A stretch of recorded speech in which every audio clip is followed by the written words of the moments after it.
I see some new names. That's good news. And it looks like we have 18 on, so that's exciting. Hello, everyone. Jenny's now recording, so we're ready to go. I'm Misty from the Dravet Syndrome Foundation. We also have Jenny Gallo on here from the foundation as well. I'm excited to welcome Dr. Elaine Wirrell. She's a professor of epilepsy and child neurology and director of pediatric epilepsy at the Mayo Clinic. She's also one of our DSF Medical Advisory Board members, so we're super excited to have you here. She's going to talk to us about status epilepticus. So we're ready. All right, thank you very much. Can everyone hear me okay? Ian. Yes. Perfect. All right, sorry to not be able to meet in June. I was excited about the meeting, but I think certainly sounds like this is the safer option. So this was a talk I was actually going to give at the meeting in June. And it's, I think, a very concerning aspect of Dravet syndrome, as you all know. I think this is really one of the markers of Dravet syndrome is its predisposition towards status epilepticus. So I'm going to talk a little bit about prevention and management and really focus this on status epilepticus and Dravet syndrome. So we'll talk a little bit about, first of all, what is status epilepticus? What are the risks of status epilepticus? Which Dravet patients are most at risk? Can it be prevented? And I wish it could, it can't. And so what are the roles of rescue therapies? And then we'll talk a little bit about what management strategies we might have for patients who are admitted to hospital with prolonged seizures or recurrent seizures. So just to take you through some definitions of status epilepticus. So we really look at seizure duration, and the traditional definition of status epilepticus required 30 minutes of ongoing seizures, and that included if you had recurrent seizures that occurred with such frequency that you didn't return to your normal cognitive baseline in between those seizures. So that was sort of the traditional definition of status epilepticus. But we now understand, and I think most clinicians use now an operational definition. And the definition here is 5 minutes. If that seizure has lasted for longer than 5 minutes, then we say that that is impending status epilepticus. And we say that because if a seizure goes on that long, it's unlikely to stop on its own without some type of intervention. We also use the term refractory status epilepticus, and what that means is that you have you continue to have seizures despite an appropriate dose of benzodiazepine, and then one other second-line medication such as valproic acid or IV Keppra or something like that. And then the other term that is used for even a more severe case is something called super refractory status epilepticus. And this is where you have continued status epilepticus beyond 24 hours, and that requires coma induction. So typically, we would use coma induction if your seizures were going on for longer than an hour and you had not responded to your benzodiazepine and 1 or 2 second-line medications. Then if we start lightening the coma and you're back having back-to-back seizures or prolonged seizures, we say that is super refractory status epilepticus.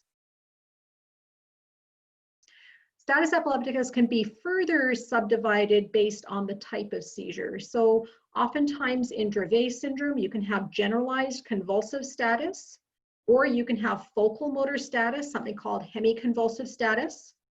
You can also have non-convulsive status epilepticus, and that can either be focal or generalized. And this is just where you appear not as interactive, you're confused, you're sleepy. Oftentimes you'll notice little twitches, and that can go on for a more prolonged period of time as well.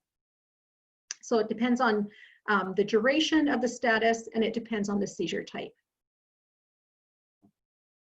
So there was a definition from the ILAE that looked at specific times to treatment.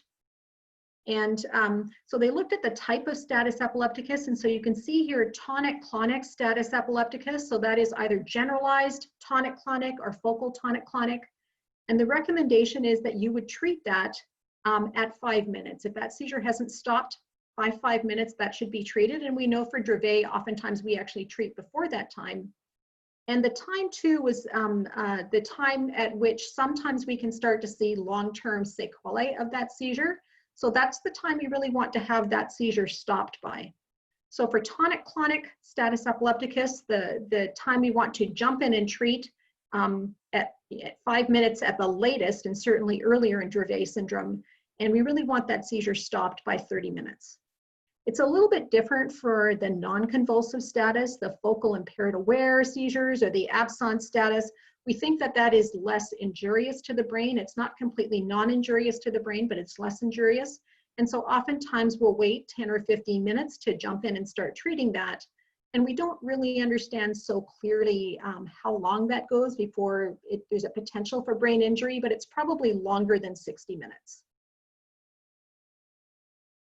So what are the risks of status epilepticus? And there's some work that has been done looking at children in the intensive care unit with status epilepticus. And there have been a number of studies now that have correlated, based on the EEG, the degree of seizure burden and poorer outcome.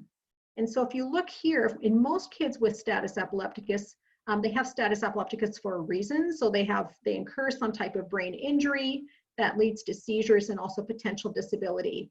And this is the concerning sort of connection here. And this is really why we want to treat status epilepticus as quickly as we can.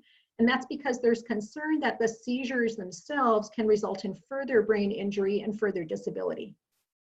But sometimes rapid treatment of seizures does not necessarily improve long-term clinical outcomes. And importantly, cause is very, very significant here. So the most concerning causes are patients who have some type of an acute brain injury, they have a new stroke, they have a bleed in the brain, they have a significant trauma to the brain.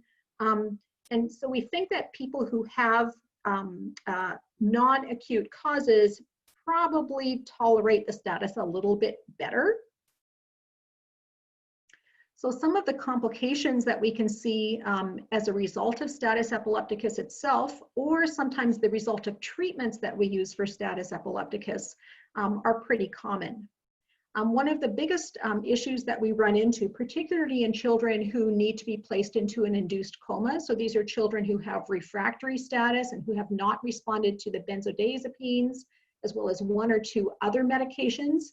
And here we're typically using things like pentobarb coma or midazolam coma or things like that. And many of those children will require to be placed on medication to maintain their blood pressure. Obviously, it's very important to maintain blood pressure because we really want to have them continue to perfuse their brain properly. Another factor that we run into, particularly in children who are placed in coma, is infection. And that's because these children really become very sleepy, they can't cough properly, and so they are at risk, particularly of pneumonia. And pentobarbital coma in particular has a pretty high association with pneumonia. So about 66% of children who are placed in pentobarbital coma do develop some type of pneumonia. And we know that infection actually places the child at increased risk of hospital death, and particularly if it's a very serious infection, what we call sepsis, where the bacteria actually gets into the bloodstream. In addition, many patients who have status epilepticus who are treated in coma can develop things like metabolic acidosis. Treatment of status epilepticus, as well as status epilepticus itself, can cause some lung issues. And so oftentimes if you're having back-to-back seizures or a prolonged seizure, you cannot control your airway, your cough is a bit suppressed, and so you have a higher risk of aspirating food or saliva or something down into the lungs, and that can give you an aspiration pneumonia. Oftentimes with more prolonged seizures or because of medications that you're given, that can suppress your respiratory drive, and so you don't breathe as deeply and you don't breathe as quickly, and that can result in low oxygen levels. And then if you are on in a coma for an induced coma for status epilepticus, that does require a breathing tube to be placed. And so if you are on a mechanical ventilator, that can also put you at risk of lung injury from that. In addition, we know that seizures themselves, particularly if prolonged, and as well some of the medications that we use for seizures can cause muscle breakdown. This is a condition that we call rhabdomyolysis. And that can also cause problems with kidney function as well. It can kind of clog up the kidneys and cause kidneys to stop working well. In addition, there is the risk of liver injury that can be a side effect of some of the medications that we use. Some of the medicines that we use can also cause very severe skin rashes or can cause inflammation of the pancreas. And that is seen in about 10% of patients on pentobarbital coma. So it's not just the status epilepticus, but it's also many of the treatments that we utilize to try and stop that status, to try and treat that status. So when we look at the outcome of super refractory status epilepticus, and so these are kids that have been placed into coma, and when we try and bring them out of coma, they continue to have seizures. So this is sort of the worst status epilepticus. And this has a mortality of about 30 to 50%. But again, here, the most important factor is the underlying cause. And so patients who have status epilepticus as a result of acute brain injuries do worse. And that's not the case for most kids with Dravet syndrome, right? They have status epilepticus because of this abnormal SCN1A, and it's not due to an acute brain injury. There's also concern, though, that you can have major medical complications. We've already talked about problems with respiratory status, problems with the kidneys, problems with the liver, infection. So there's medical complications that can surround super refractory status epilepticus in the treatment. And then sometimes withdrawal of intensive care support if the patient is very, very sick or has a severe brain injury. And again, that's not something that is typically done with Dravet syndrome, obviously. And then there's the morbidity, and the morbidity is particularly high in survivors of this very, very prolonged status epilepticus, and again is still much dependent on the underlying cause. So after a very, very prolonged bout of status epilepticus, some children do incur more permanent motor deficits or cognitive deficits, and sometimes it can actually make seizures a bit worse as well because it can result in further injury to the brain. And younger children, we think, are at risk are the highest risk of adverse outcomes. So one of the potential concerns, and this is a very rare complication, but it is recognized as a complication of status epilepticus and Dravet syndrome. And it was first published by a French group just in 3 children with Dravet syndrome. And these children had bouts of status epilepticus that lasted between 2 and 12 hours. I would say 12 hours is a little outside of what we normally see for Dravet syndrome, but certainly 1 to 2 hours. I've seen kids with Dravet have status that long. And what they found is when they did the imaging, they found widespread brain changes that suggested that the brain did not get adequate blood flow or adequate oxygen. And yet when they went back and they looked, there was not really a clear point to suggest the child was not getting enough oxygen or had very, very low blood pressure. So it didn't really make sense with the clinical information they had. And they questioned whether this was due to very high dose of barbiturates that were used, so pentobarbital or phenobarbital at very, very high dose, but it wasn't really understood why these 3 children had such severe brain injury as a result of the status epilepticus. And we now recognize that this is something that can happen in a small proportion of children with Dravet syndrome. Overall, it's felt to affect somewhere about 5%, between 3.3 and 7.6%. It's a little bit more common in young children. And these children go into status epilepticus usually as a result of a febrile illness, and that's a common trigger, as we know, with Dravet syndrome. And then they really don't wake up properly. So it's followed by sort of a coma.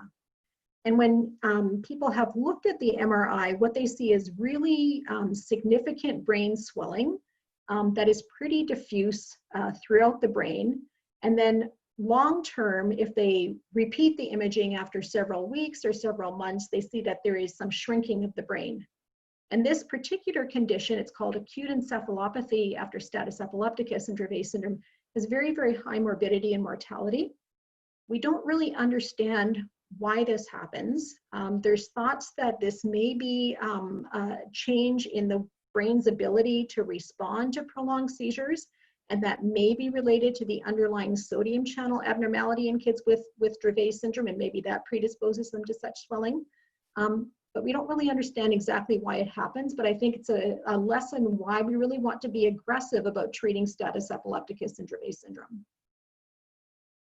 And here is just a few papers that have commented on this particular entity. So there was a paper from Japan, 15 patients, one from Europe that was 5 patients, and another one from China that was 35 patients.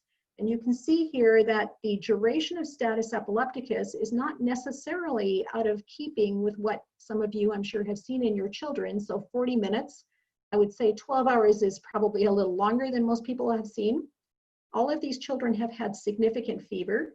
You can see most of these are pretty young children, but there have been some up to 10 or 11 years of age. And again, the outcome is very, very severe in this group. And here's what we see. This is just from a number of papers. So this first was a paper from Europe. And this is sort of a normal brain MRI, but you can see with the status epilepticus, there's a lot of swelling in that brain. It really looks kind of grayed out, and that's really sort of diffuse brain swelling.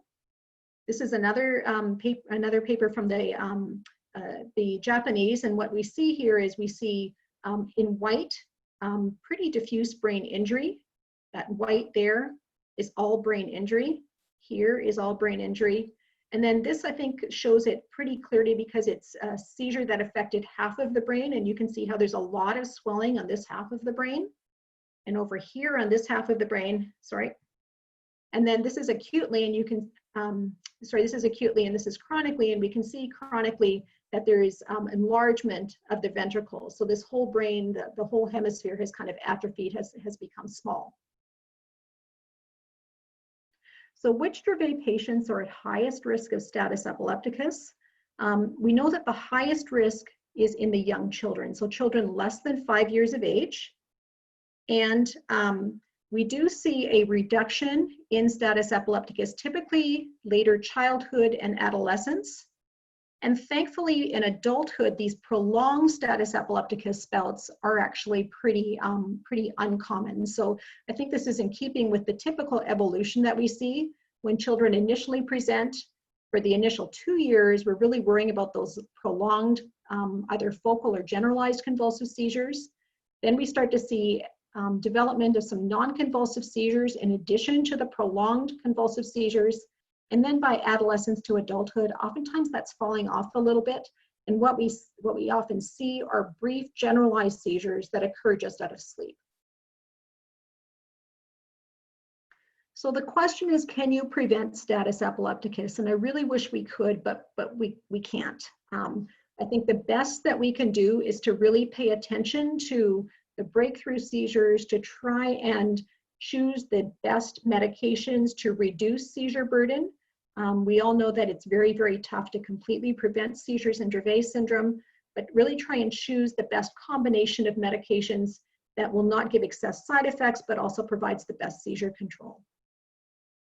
But I think, as you all are aware, in addition to the daily medications that patients need, all patients do require a home rescue medication.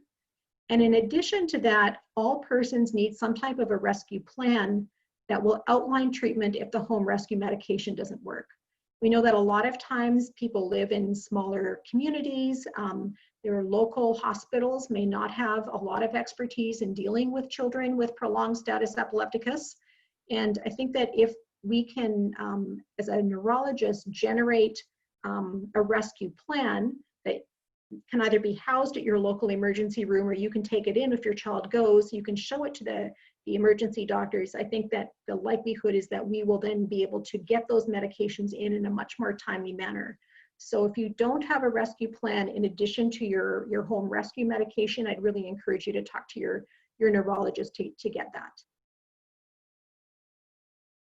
So one of the concerns, and this is, I think, one of the reasons that we really want to have a rescue plan, is this was a study that was done looking at all cases of status epilepticus in children. And what they found is that from the time of status epilepticus onset until the children got medication was much, much longer than we thought it should take. So overall, very delayed. So they looked at 81 patients. The average age for these patients was about 3.5 years. And you can see here the green is the timing till they get their first medication, the blue is the second medication, and red is the third medication. And you can see these kids, if we don't have a plan in place, 28 minutes to get their first medication. That's a very, very long time to wait, right? We really want to be giving that medication, as I said, at 5 minutes. 28 minutes is way too long. For the second medication, 40 minutes, and for the third medication, almost an hour. So this is really why we need a rescue plan, so the physicians can actually anticipate. They give the first medication. While they're doing that, that next medication is getting ready, so they're ready to give it if the first medicine doesn't work. So I wanted to talk a little bit about home rescue options, and I think most of this is going to be review for a lot of people, but just bear with me here. So there's a number of different home rescue options that can be available. Midazolam typically is given nasally. Diazepam can be given rectally as Diastat. Can be given buccally as a intensol, diazepam intensol, and also nasal. Lorazepam or Ativan can be given buccally as an intensol. And then there is clonazepam orally disintegrating tablets that can just be put into the cheek as well. And so they can be given during an actual seizure. And which ones we choose really depends on what the family is comfortable with and the age of the child. So the rectal diazepam, I typically use that more for younger children. If you have an older child who is in school, who is out in the community, it can be pretty socially disruptive to be giving a rectal Diastat. And I think that oftentimes we do have better options. And I wanted to review with you, there's 2 recent FDA approved rescue medications. And I think actually in the coming weeks, I saw that there was going to be a talk from a couple of representatives of the companies to go through this a little bit. But there are 2 recently approved rescue medications, and they're very, very easy to give. You can see here they look pretty similar. If any of you have given Flonase or something like that, they're very, very easy to give. So here is the device here, and this just gets put up the nostril, and then this is a plunger. And so you just put it up the nostril, and you press the plunger, and that's the dose. So there's no breaking open vials, drawing up the right amount of medication, putting a nasal atomizer on. This is really, really very easy to give. And the other, I think, benefit of this is that some of the school nurses or some of the people that are sometimes giving medication are very, very reluctant to use something that's not FDA approved. And so some of our older kids were having to use Diastat in school just because the schools weren't comfortable using other options. Now we have 2 other, I think, really good options. So again, I would encourage you to talk to your providers about potentially using these if your children are appropriately aged. So Valtoco, or the diazepam, is approved for children 6 years of age and older, and the Nasolam or Midazolam is approved for children 12 years of age and older. So this was a survey that was done a couple of years ago, just recently published last year.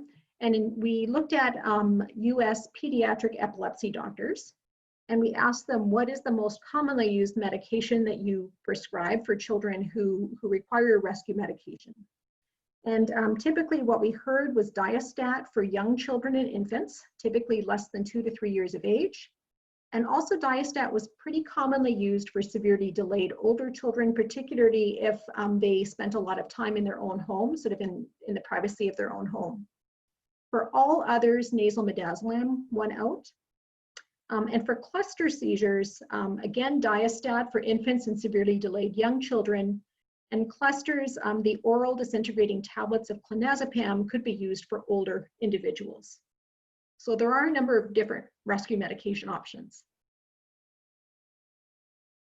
So this is just looking at the dosing and when to administer. And so this article had a number of different doses depending on the weight, so and the route. So rectal Diastat, here's the dose. And you can see as you get a little bit older and a little bit bigger, that milligram per kilogram dose goes down a bit.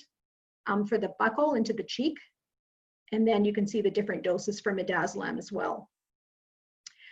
For the North American consensus statement for optimal treatment of Dravet syndrome, the group really felt that for many children with Dravet syndrome, particularly young children who we know if they have a convulsive seizure, it tends to go on and become status epilepticus. So in most children, we would wait 3 to 5 minutes in order to see if the seizure is going to stop on its own before we give the rescue medication.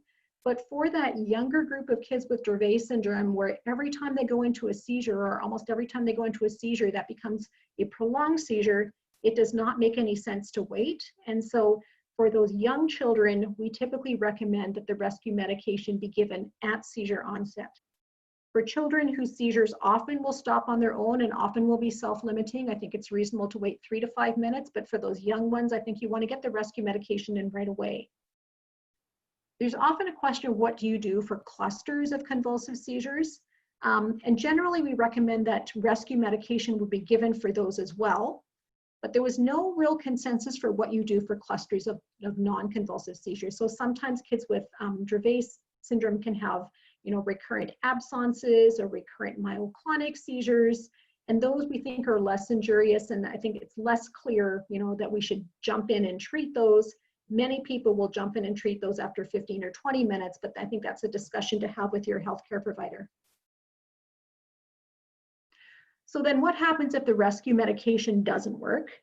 And there's really no good studies in Dravet syndrome to say, this particular medication in hospital is better than that medication.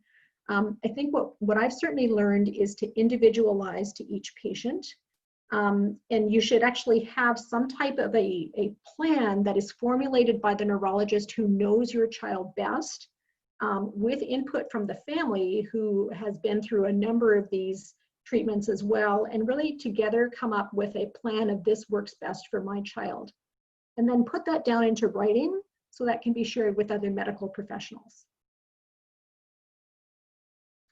We found in, again, our Dravet consensus panel, and this was a panel of neurologists across North America who treated Dravet, as well as we had a number of families involved as well. And there was pretty strong consensus that even if you give a rescue medication at home, if that doesn't work, we should still give a full dose of IV benzodiazepines. And so that includes lorazepam or diazepam or midazolam, and that should be given intravenously. And oftentimes we would even repeat the dose once. So that would give them sort of 1 dose at home and then 2 doses in hospital. If the seizure does not stop despite that, some people thought you could use an IV valproic acid load. The concern there is that some of our kids are already on valproic acid on a regular basis, on a prophylactic basis.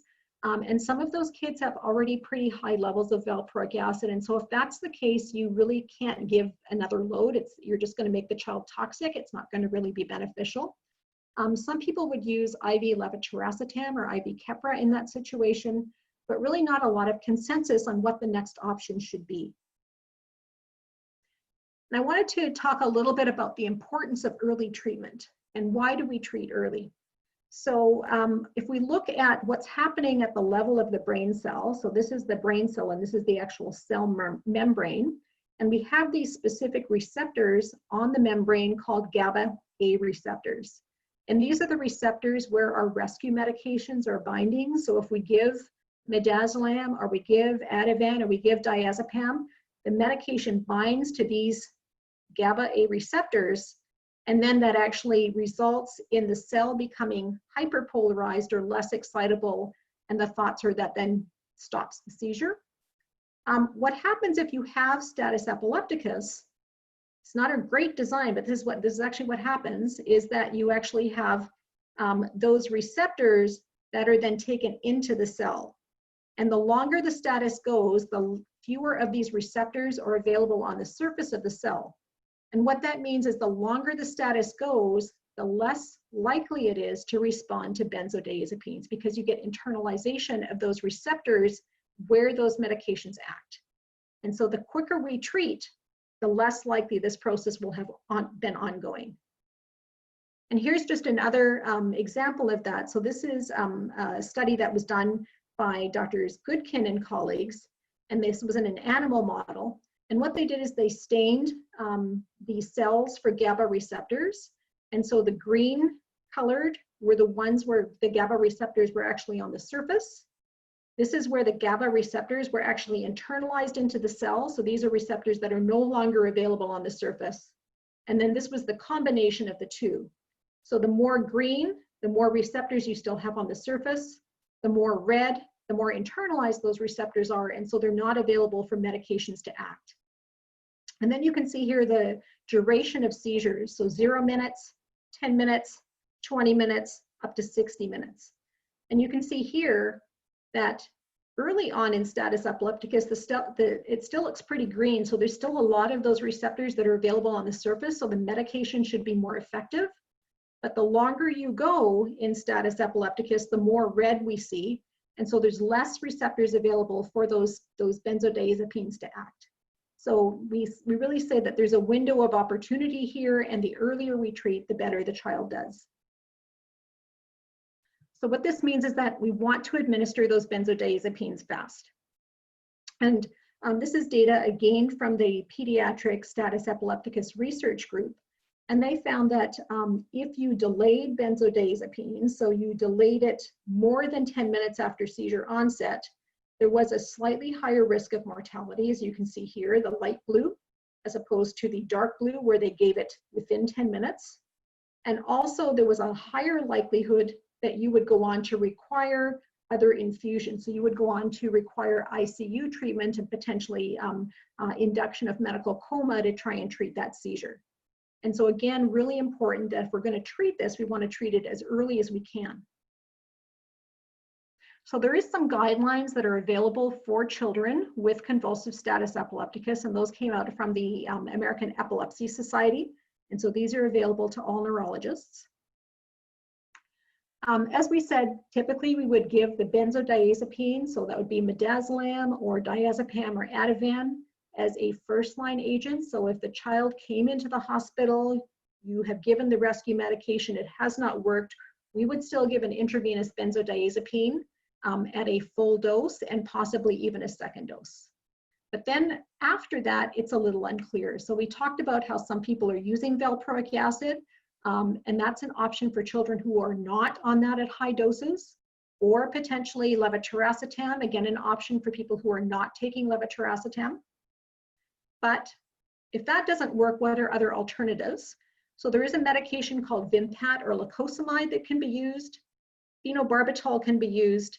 And then there's the question of fosphenytoin. And we know that fosphenytoin should not be used on a prophylactic. So children who have Dravet syndrome should not be prescribed fosphenytoin or carbamazepine or trileptal to be taken every day, because that actually makes things worse.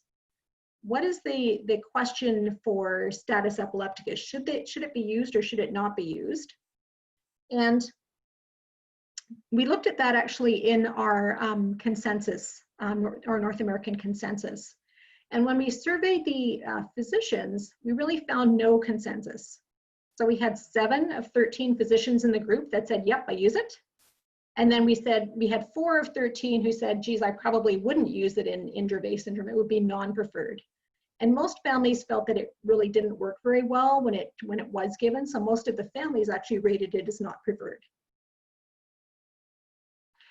This was a survey that was sent out in Japan to epilepsy specialists, and they asked about what medications did you use for Dravet syndrome, for status epilepticus, and how well did it work? And so this was a retrospective study in 99 kids.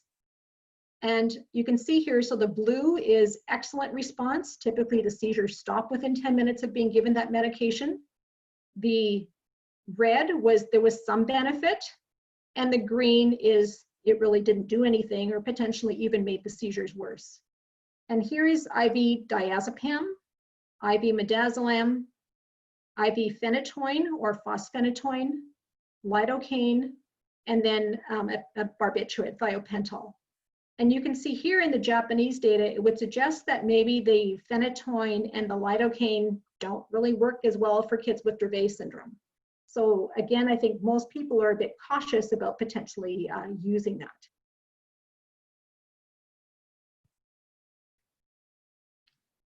So what do you do if your benzodiazepines don't work? Your valproic acid or your Keppra that is given doesn't work. And then we're really looking at third line. And here we're kind of flying a little by the seat of our pants. There's no clear evidence what is the next best treatment here. Oftentimes, and I think most physicians who treat kids with Dravet syndrome would use high-dose midazolam at this point. We put the children on a high-dose midazolam infusion. Other options would include a barbiturate anesthesia, so things like pentobarbital or thiopental. And then less commonly, things like ketamine or isoflurane. These are, ketamine is an NMDA blocker. Isoflurane is actually an anesthetic agent. But typically at this time, if you are using one of these agents, the child needs to come into the intensive care unit. And we need to actually do continuous EEG monitoring, because oftentimes at this point we can see electrographic seizure activity ongoing. But if you look at the child, there's really not a lot of ongoing clinical seizure that we can see. So we really do need EEG monitoring to know, are we treating appropriately and are we not over-treating? So midazolam, this is a benzodiazepine, so it's very similar to nasolam. It's just used in a different dose and in a different way. So this is given as an infusion. And overall, it works pretty good. So about 3/4 of all children who come in refractory status epilepticus do end up getting their seizures controlled with midazolam. And overall, it's pretty well tolerated. So compared to other medications like barbiturates or pentobarbital, most of the kids do not have a significant reduction in their blood pressure. And so this is often what we use because I think it's the safest option, and it's often quite an effective option. Barbiturates are sort of the next line. So if somebody has not responded to a midazolam infusion, so if somebody has not responded to a midazolam infusion, we would use barbiturate, and overall about 2/3 of kids respond to that. But if we use barbiturates, typically you need to give medications also to keep the blood pressure up, and you are running into higher rates or higher risks of infection. With this medication, it's also really long acting. So once you turn it off, it takes some time to clear out of the system. So oftentimes the children can take a day or two to wake up. And then other agents that can be used, we had talked a little bit about ketamine, and that's used pretty sporadically in kids. It's not one of the more common agents. There is studies though to suggest it can be quite beneficial. For people who have problems with heart function to begin with, it's felt to be a good option because it has little impact on heart function, and it also can actually help protect the brain with prolonged seizures, so I think that also makes it kind of attractive. Propofol can also be used, and I have had a number of kids where we've given propofol just as a single dose, and that can be really highly effective to stop status epilepticus. There is concern with infusions of propofol. Children tend to be at risk of a very severe side effect called propofol infusion syndrome. And that has actually a pretty high mortality, and it's hard to monitor. It can happen very, very quickly. And so we tend to try and avoid propofol infusions if possible in children because of that potential side effect. And then there's a few other treatment options. I think here it's more anecdotal evidence. We don't have any big clinical trials, so there's other seizure medicines that can be used. The ketogenic diet, sometimes steroids, CBD. So these are things that we rarely have to go to with Dravet syndrome. So to conclude, I think an ounce of prevention is worth a pound of cure. And so by that, I mean, we really want to have those home rescue medications. We want you to be able to treat children before they hit that 5-minute mark, because the earlier we treat, the more likely the benzodiazepine medications will work. We know that occasionally status epilepticus in children with Dravet syndrome can have very severe outcomes, that acute encephalopathy. We don't really know what causes that, but we do know that tends to occur more in younger children, more with longer seizures with fever. And so again, really emphasizes why we want to treat children early on if we're starting to see those seizures. Hospital management, early benzodiazepines.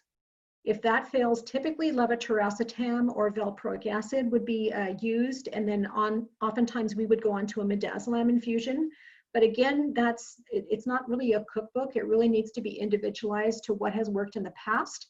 If you've tried something and you've tried it a couple of times and it doesn't work, I think then you need to move on to plan B. And we often have sort of pretty unique plans that will work for certain children. And so we want to identify what works specifically for your child. I think that's all I have, but happy to answer any questions. Yeah, that was great. Thank you so much. What we're going to do now, guys, is we have some extra time. So if you have a question, you can either kind of go down to the bottom and you can put it in the chat box, or just kind of remove yourself off of mute, and we can just kind of ask away. So does anyone have any questions? Lauren, go ahead. Hi, thanks for having this today. My question is about like our use of oxygen at home. So because prolonged seizures or seizures that obviously are requiring some extra oxygen, it seems like neurologists are really hesitant to give some of us oxygen at home to help our kids.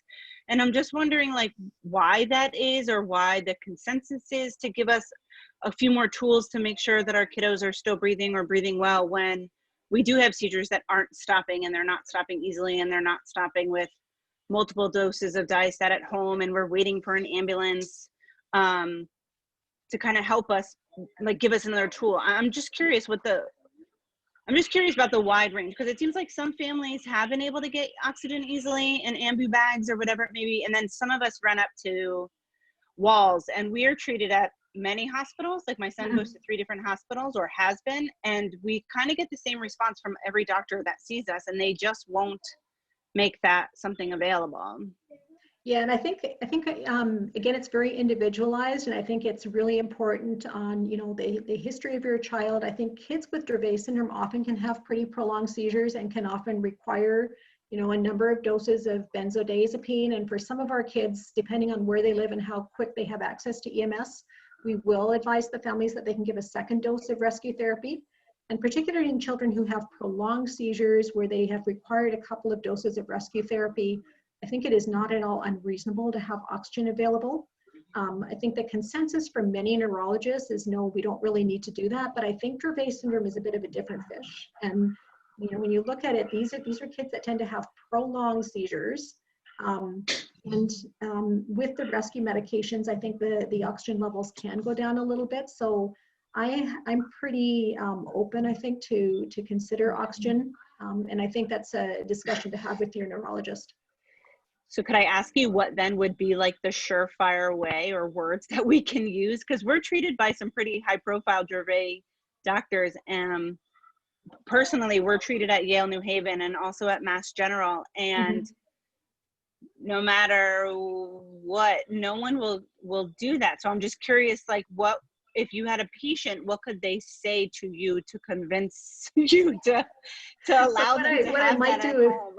Yeah, so what I might do is find out if so when the ambulance has attended to your child having a seizure, when they check the oxygen levels, so if the saturations are low, if there's been ever any cyanosis, those are words I think that people listen to. So we've been inpatient where his levels have dropped, and they know it because they have him connected and give him oxygen. And so, like I've constantly said, well, what do we do? Because this happens at home, and we're not in the hospital. We don't have a team. We don't have people responding, and they're just so hesitant, I guess. And I'm just curious as to why that would be, especially because status seems to be something that yeah, I think that a lot of our kids face. I think if you've clearly documented low oxygen saturations, and you know, many of our kids without Dravet syndrome who have, you know, prolonged seizures or seizures can have episodes where they drop their saturations a bit, but their seizures don't last 45 minutes or 2 hours. And so I think this is really a special case. And you know, I would encourage you to sort of, you know, speak from the heart to your better conversations. Yeah. Okay, thank you. Yeah, and just sort of, you know, say, look, I'm very concerned about this low oxygen level, and the seizures go for a long period of time. Okay. Hey, Lauren, thank you. I can also tell you, Braxton's 12, and he's the first 6 years we had status nonstop. We had been given oxygen early on, and then something happened with our insurances where we had to switch companies and they needed a new prescription. We got the new prescription for oxygen very easily from our doctors. But Blue Cross Blue Shield pushed back, and they absolutely refused, even per doctor's orders, they absolutely refused to give it to us until we could prove in a hospital setting that our O2 had dropped below like a certain point. And I can tell you it was like I had pretty much given up, and it was the very next week we went into the hospital, and I think his O2 dropped down to like 40 maybe. And I had like the whole concentration tank. I have everything in my house now, but some of the doctors may be doing it because of insurance purposes. That's just my guess too. Yeah. I just can't get them to believe me that we need it at home. Even when, I mean, Finn spent 10 days in the hospital back in January and his levels dropped every time. And they just, I don't know. I'm just curious on how people get more options than others. I mean, the doctors won't prescribe it, not even at the insurance level. So have you talked to your pediatrician? No, he's unfortunately I talked to him the least initially wrote our orders. So that's why I was saying you may want to check there. Try there first. Just a thought. Yeah, he kind of does whatever I ask a lot of times, so maybe I should I think go actually, there. I think in our consensus paper on Dravet syndrome, I think we felt it was reasonable that families did have oxygen. So that's another thing just to comment to them about. Maybe I can look up that paper and find it and bring it.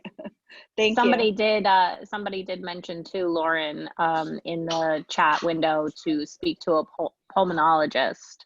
You know, that might be an avenue. Just say your child has a history of apnea. And we do have a question for you, Elaine, in the chat window. Can you explain more why some, I don't know if you're going to be able to answer this, can you explain more why some first line rescue meds work for kids while others have no effect on seizures? Yeah, so I think that, you know, most of the rescue medications that we're using are all in that benzodiazepine class. And I think one thing we really want to make sure is that when we are using the benzodiazepines as a rescue medication, that particularly for Dravet, we want to be sure that that is a therapeutic dose. And so it is going to depend a little bit on your weight, or will depend a lot on your weight. And so I would, you know, make sure that when you're getting that rescue medication, if it's not working, make sure that it's actually being given at the appropriate dose.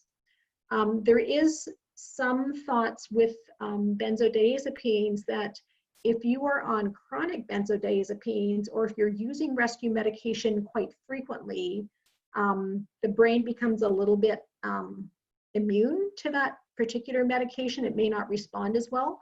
And the problem is that most of our kids are on a chronic benzodiazepine. Most of our kids are on clobazam. And so maybe if you are on clobazam, the rescue medication, perhaps it might not work as well, but the bottom line is most of the kids do need clobazam. And I think there is also some variability from child to child that we don't really have an answer for. Are there any other questions? Christine, hi. Hello. Thank you very much for doing this. You know, some of us have been doing this for years because of our kiddos, but I still find that I'm learning a lot of information, and I appreciate your time in talking to us. Thank you. I think my questions, again, I preface that with maybe I should know the answer to this already after having our son who is 9 and dealing with this. But your recommendation, you talked about, you know, the importance of giving that first dose of a rescue medication early on. And I guess you kind of answered it a little bit in some of these questions I have. The timing of the second dose, what is sort of the recommendation of administering that second dose if it's not either you seeing a, you know, if we don't see a slowing down of the seizure or that kind of thing. And then the other question, I guess I have 3 questions, with the second dose timing is jumping off of what you said, there might be some tolerance build up to the rescue medication. I mean, these seizures might be on the edge of that, you know, 5-10 minute time frame. And we always thought, well, maybe it's good if the seizure stops on its own and we don't have to keep pumping him up with the rescue medication. But at what point do we pull the plug and say, look, we need to do that? So let me do those 2 questions. So first of all, the second dose of the rescue medication, I think that makes a lot of sense. And typically what we say is between 5 and 10 minutes. And it really depends on how your child has tolerated that in the past. Obviously, if there's concerns of, you know, the big concern with these medications is if you give too much, that can result in apnea. But seizures can also result in apnea. So, so typically 5 to 10 minutes is typically when we're giving that second dose. And then as far as, you know, trying to guess, is the seizure going to stop or not? And that's an impossible thing. Nobody's going to be able to do that. I think that if the seizure is going longer than 5 minutes, then I would really be inclined to go ahead and give the benzodiazepine, because the longer that seizure goes, the less likely it is to respond to benzodiazepines, just because those receptors are going to be internalized in the cell. So those medications are not going to be as effective if you wait. And I think the challenge is, you know, if it goes 5 minutes, you don't know if it's going to stop at 10 minutes or it's not going to stop at 10 minutes. And so I think you need to draw the line in the sand, and I'd probably draw it at the 5 minute mark. If you're not, you know, if sometimes the seizures stop on their own, I think it's reasonable to wait 5 minutes, but I probably would not wait longer than that. All right, thank you. And I think in terms of the timing, you know, with the atrophy or the brain damage, is there a correlation to just, you know, having a couple per year that are longer than, you know, 5-10 minutes that causes that? Or is it the frequency of them that also causes the sort of the brain damage with those images that you showed? Yeah, and so we don't have a good answer for that. So what we know is many of those kids, so some of those kids have had, you know, pretty good control with very few statuses and then get a status and it happens like this, or some kids have had, you know, 3 or 4 statuses in the previous 6 months and then have this one, and why this one does it. That's the mystery. We don't have a good answer for why that is. Okay, thank you very much. There's another question that came up on the chat. It says, I realize that my son has developmental delays. How do I know how much is due to the medications he is on? And if it is related to that, how safe is it to rely on rescue medications?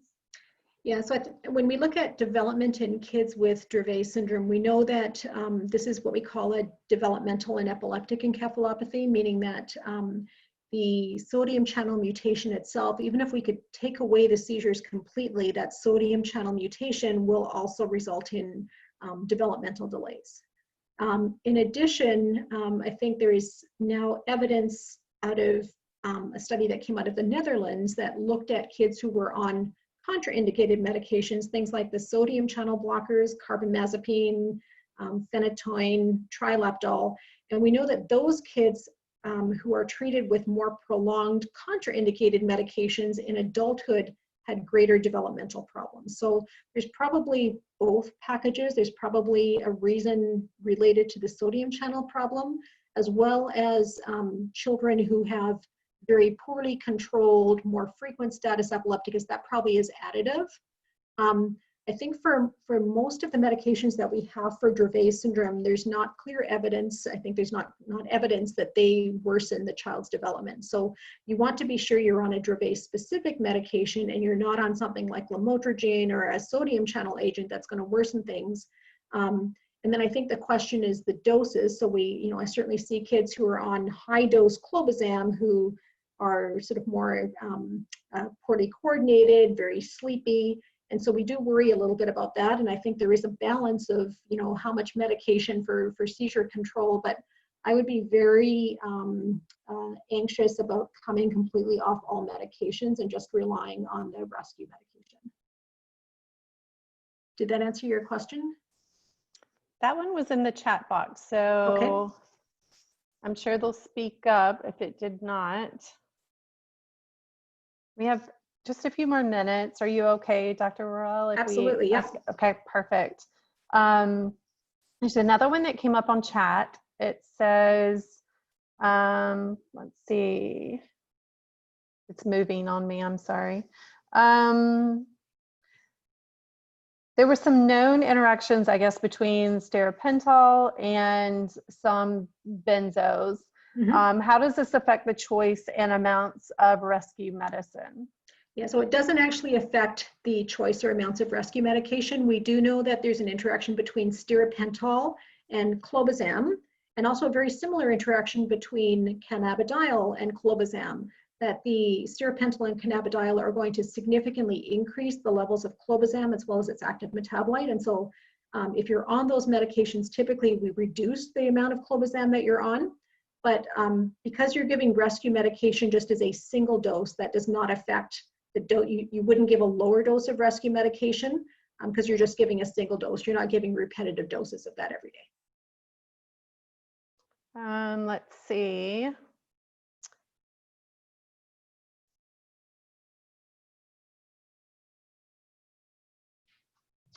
Is it let's see. I skipped one by mistake. So our neurologist recommended to split up the dose of, I guess, their child's Diastat to 2 doses of 2.5 milligrams each versus 1 dose of 5 milligrams due to the fear of apnea. 2.5 milligrams almost never stops his seizures. Should I just go up to 5? He is 15 kilos. She also wants us to wait 5 minutes between the doses. Yeah, so I think, and again, this is, I can't give, you know, specific information for any child, but I would say that for 15 kilograms, I don't think 5 milligrams to me sounds excessive. I think I would question what is the concern of apnea? Was there actually a demonstrated apnea in the past with a relatively small dose that is leading to this concern? So that's, and if not, I would, you know, mention to them that, look, we're almost always having to get the second dose, and can I just give an appropriate dose from the get-go? But that's a discussion, I think, to have with your neurologist. Right. I think there's one more on here. Is it a good idea to use a pulse? I guess they're talking about a pulse ox to check the levels after a seizure so they know whether to call EMS or not. So I think that you can use a pulse oximeter if you have that available. I think, you know, what's really important is to look at your child after a seizure, make sure that you are convinced that the seizure has stopped. And so kids are often going to be postictal and pretty tired, but you shouldn't see any more seizure activity. And then you're really sort of making sure that you're rolling them into the right position. So they're on their side, they're not on their back. And then you're monitoring their breathing. And I think as long as their breathing and their color is good, you probably don't need to use an oximeter. I think if you have concern that they're not breathing well or their color is off, you would call EMS. And I think an oximeter can maybe help confirm that. But I think clinically, I think in your heart, you know what you need to do. There was a comment with a question. Thank you so much for the great and amazing lecture. Is there any role for using fenfluramine in status with Dravet? Yeah, so fenfluramine is not a medication that we use for status epilepticus. I think it can be a highly effective medication for many kids with Dravet syndrome when it's used on a prophylactic or everyday basis. And I think when doing that, the hope is it's really going to reduce the chance that your child will actually go into status, or at least reduce the number of statuses. But it's not, there's no role for it just to be used in status epilepticus. It looks like that's all that there is in the chat box. Does anyone else have any further questions? Lauren, I think you're I just on. wanted to comment one thing, just because I know that we're an unusual case for everybody here too, is that when we couldn't get any kind of benzodiazepine to stop status for us when my son was younger, our doctor at the time was at Boston Children and thought to try fosphenytoin in the IV setting of the ER. And we are one of those rare families that it works for. And my son is now 5.5. And it still is the only medicine that really works to stop either cluster or status when we are in the IV setting. So I know that a lot of people stray away from fosphenytoin always, but we took that rare chance, and it's the one medicine that will stop it. Now, they tried to put him on Dilantin as a maintenance when nothing else was working, and it went really bad, but we've still gone back to it in the IV setting, and it's still effective just in that like one dose. It does quiet things down for us. So we are that odd group. So it's worked for us as well several times. There you go. It's actually on our emergency plan that at a certain point we do go to it, and it's worked for us as well. So that's, and we frankly skip some of those benzos now because the hospital knows us well enough to trust us, and they will oftentimes go straight to a loading dose of fosphenytoin, and it's been the first and only thing that quiets him. So just to kind of throw that out there, because I know we all have been also told. different. Exactly. Mhm. So And I it think was that's a great exciting to see example that. of, you know, how you really need to individualize the plan for every Yeah. child, right? Because some Very children much that so. is going to be the case, or they may respond to, you know, they don't respond to benzos, and so you don't want to keep doing what doesn't work. Right. Hi, I have a question. So my daughter is on nasal midazolam, and Mhm. sometimes she's like probably on 6 puffs. Sometimes when we are on like when I'm giving her the second or the third puff, sometimes the seizure tends to stop because I'm alternating nostrils. It takes time for me to administer the medicine, but it sometimes does stop on the third or fourth puff. So why is it that sometimes, is it the seizure actually stopping, or is it the midazolam actually working? Does it work that quickly, or it's just me? Yeah, so midazolam typically will work after 5 or 10 minutes. So it does take a little bit of time to be absorbed and to get to this, you know, to the brain, the area that it needs to get to. But typically within 5 to 10 minutes, we typically see reasonable levels and it's working for the seizures.